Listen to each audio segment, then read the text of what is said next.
Dimanapun Anda, rekan-rekan sekalian, jumpa lagi bersama saya Alhamdulillah Kemarauh di Respon Populer. Teman-teman sekalian, pada kesempatan kali ini saya mencoba untuk memberi respon saya berkaitan dengan fenomena-fenomena politik yang berkembang belakangan ini dan kemudian disoroti oleh banyak pihak.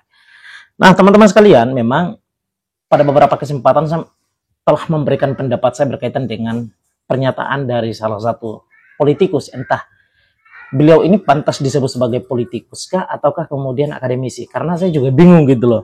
Karena di lain sisi dia disapa sebagai seorang akademisi, ya dosen dari kampus ternama di Indonesia, lalu di sisi lain juga disebut sebagai politisi gitu loh.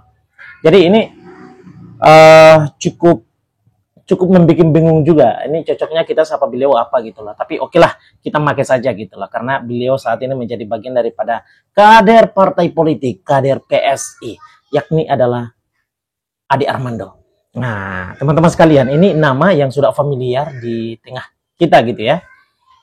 Sudah menjadi sorotan banyak pihak gitu lah. Apalagi kemudian beberapa tahun belakangan dia yang muncul dengan narasi-narasi kontranya yang membuat banyak pihak kemudian emosian dengan beliau gitu lah. Tapi bukan itu yang mau ingin saya bicarakan. Ini menyangkut soal masalah pernyataan beliau yang berkaitan dengan beliau mengklaim bahwa Gibran adalah capres terbaik dalam catatan panjang sejarah kita. Artinya capres terbaik dalam catatan panjang sejarah bangsa Indonesia. Ini klaim yang menurut saya agak sedikit, ya nggak jadi soal sih kita menghargai pendapatnya, tetapi ini agak sedikit berlebihan bagi saya. Ya berlebihannya disebabkan karena ini klaim yang seolah-olah menutup ruang kebaikan atau prestasi-prestasi daripada capres-capres kita yang terdahulu sebelum Gibran hari ini. Pak Ma'ruf Amin, Yusuf Kala, Budiono, gitu ya. Bahkan ke wakil presiden kita yang pertama, Muhammad Hatta. Nah, mengapa saya kira saya menganggap bahwa ini agak sedikit berlebihan disebabkan karena tadi gitu, menyamakan Gibran pada periode pertama dia dengan Pak Prabowo Subianto ini di hampir kurang lebih 6 dan 7 bulan ini, belum mencukupi 1 tahun, itu membandingkannya dengan wakil-wakil presiden kita yang sudah menyelesaikan Yusuf Kala misalnya 10 tahun, lalu kemudian Kiai Ma'ruf 1 periode, begitupun juga dengan kemudian Bung Hatta merupakan salah satu bapak pendiri bangsa ini. Nah, saya kira ini kurang begitu balance, kurang begitu equal. Tetapi mari saya menghargai bahwa ini adalah merupakan bagian daripada klaim atas emosional yang hadir di tengah berbagai macam sorotan publik berkaitan dengan aksi-aksi yang dilakukan oleh Gibran Rakabuming Raka. Dia sebagaimana kemudian yang diungkapkan oleh Bung Ade Armando. Gitu. Ya, klaim yang disampaikan oleh Ade Armando ini kan berkaitan dengan banyaknya pihak. Ya, kita tidak bisa menutup ruang kemungkinan atas hal itu. Bahwa banyak pihak betul sekali yang kemudian mengatakan dan seolah-olah memandang remeh daripada Gibran Rakabuming Raka itu sendiri, wapres kita hari ini. Gitu. Memang betul. Apa yang kemudian dipandang remeh oleh pihak lain itu, saya kira itu adalah merupakan juga kesalahan. Karena melihat Gibran hari ini di tengah belum mencukupi 1 tahun. Oke, saya pendapat dengan hal itu. Pada bagian ini, saya mau ingin mengatakan bahwa apa yang disampaikan oleh Ade Armando itu tidak salah. Ada benarnya yang berkaitan dengan Gibran itu memiliki potensi. Ada benarnya, betul. Ada benarnya.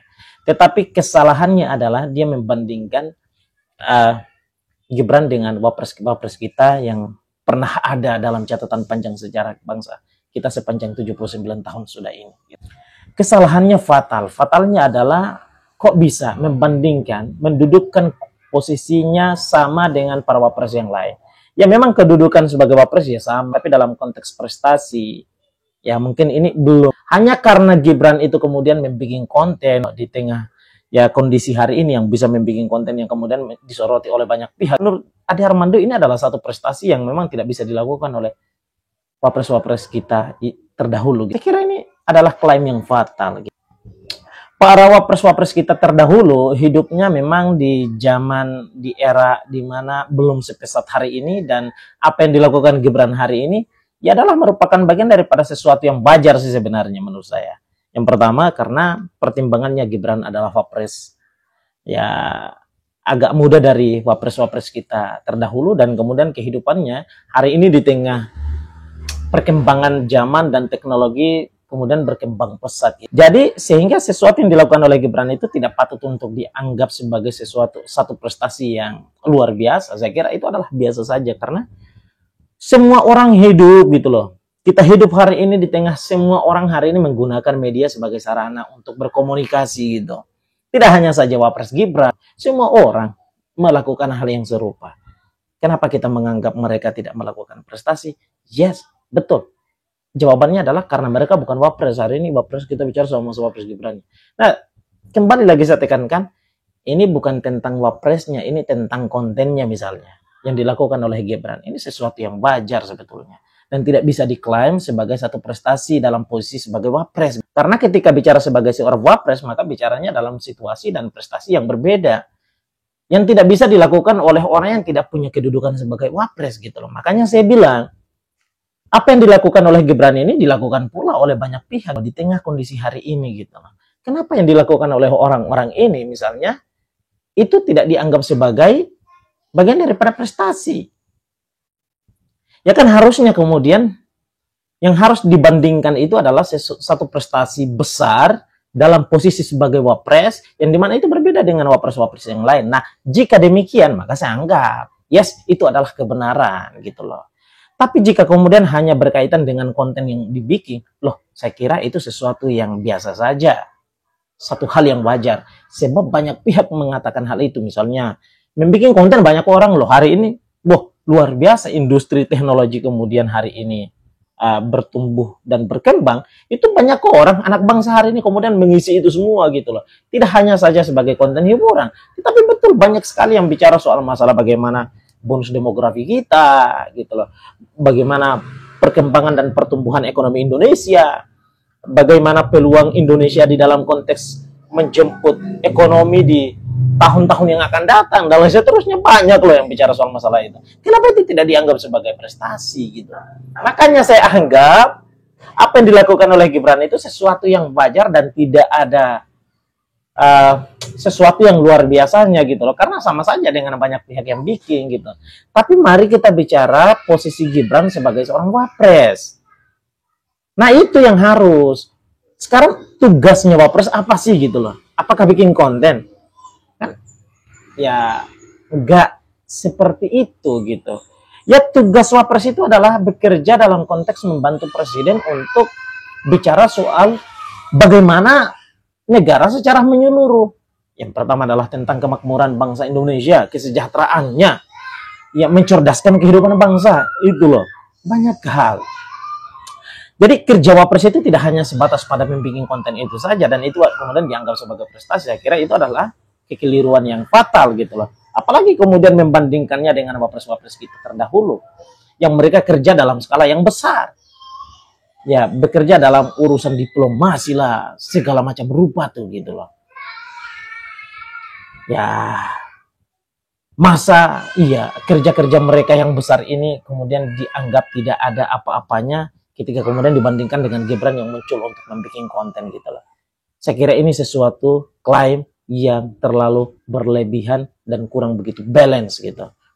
Lalu kemudian membandingkannya pula dengan Pak Mahfud misalnya, ya, dengan mengambil satu peristiwa yang terjadi di Pilpres tahun lalu misalnya. Ade Armando mengatakan bahwa ya sebagaimana perdebatan Gibran dengan Wapres gitu, Gibran dengan Mahfud MD gitu, di mana di sana Gibran sampai memenangkan gitu loh, memenangkan perdebatan itu dan menjatuhkan seolah-olah gitu ya Mahfud MD gitu. Saya kira ini juga adalah fatal gitu loh, karena perdebatan itu bukanlah perdebatan antara menang dan kalah. Ini bukan tentang kompetisi debat untuk menang ataupun kalah. Tetapi kompetisi debat Pilpres itu adalah kompetisi di mana momentum di mana masyarakat Indonesia itu melihat argumentasi, konsep, narasi besar dari para kandidat ini, kira-kira apa untuk bangsa kita ke depannya itu loh. Jadi bukan tentang menang dan kalah, karena kita lihat dalam perdebatan itu tidak diakhiri dengan pengumuman siapa yang menang di debat dan siapa yang kalah di debat gitu, nggak ada. Yang kita lihat adalah tentang bagaimana masyarakat itu menilai siapa yang memiliki narasi besar dan siapa yang memiliki tidak memiliki narasi gitu loh. Bahkan kemudian siapa yang tidak berpikir tentang hal-hal besar krusial yang terjadi di bangsa ini akhir-akhir ini gitu loh. Yang kita saksikan di sana adalah tentang itu. Ya, dari setiap kandidat yang ada itu kemudian menawarkan tentang konsep dan gagasan besar mereka gitu. Jadi saya kira ketika kemudian membandingkan antara Gibran dan Pak Mahfud pun saya kira itu adalah sesuatu yang tidak balance. Tapi beginilah, udahlah, kita menghargai apa yang disampaikan dan saya mau ingin menekankan pada satu hal, yakni adalah kita tidak perlu memperdebatkan masalah hal ini gitu loh. Ade Armando jika begitu dekat dengan Gibran, please gitu loh, sampaikan kepada Gibran untuk bekerja dalam skalanya sebagai seorang wakil presiden. Ya, mengoptimalkan kembali kerjanya untuk memperbaiki segala macam hal yang sudah disampaikan oleh mereka waktu pada Pilpres lalu gitu loh. Ya, jangan terlalu sibuk untuk membuat konten, tetapi yuk sibuk untuk memperbaiki masalah MBG yang kemudian hari ini menjadi ancaman bagi generasi kita karena banyak pihak, banyak generasi kita yang kemudian diracuni. Ya, karena MBG itu sendiri yang saya anggap kurangnya manajemen baik untuk pengelolaan MBG kita. Sehingga kemudian impact-nya banyak generasi kita mendapatkan efek buruk daripada manajemen yang buruk itu. Baik, lalu yang kedua adalah berkaitan dengan persoalan ekonomi kita misalnya. Terus masalah korupsi yang hari ini per 27 tahun reformasi kita itu masih saja korupsi merajalela dan kian semakin menguat gitu loh. Ya, mencapai angka-angka yang fantastis gitu loh. Angka-angka yang didengar oleh masyarakat kecil makin lebih tambah merasa sakit gitu loh. Karena di tengah masyarakat kita mengharapkan satu kebijakan untuk bisa mengangkat dan menyelesaikan persoalan kemiskinan di bangsa ini, tetapi di dalam kondisi yang sama angka-angka korupsi menggila, diumumkan dan semakin lebih tambah menghajar habis-habisan bangsa kita. Jadi saya kira itu terlebih dahulu yang harus patut kiranya diperbaharui. Nah, jangan sibuk membuat konten, serahkan saja kepada anak muda Indonesia hari ini untuk membicarakan perkara itu, lalu tinggal diamati saja dari sana. Bagi saya sih begitu sih. Gitu aja. Gimana pandangan teman-teman sekalian? Silahkan dituangkan di kolom komentar. Assalamualaikum warahmatullahi wabarakatuh.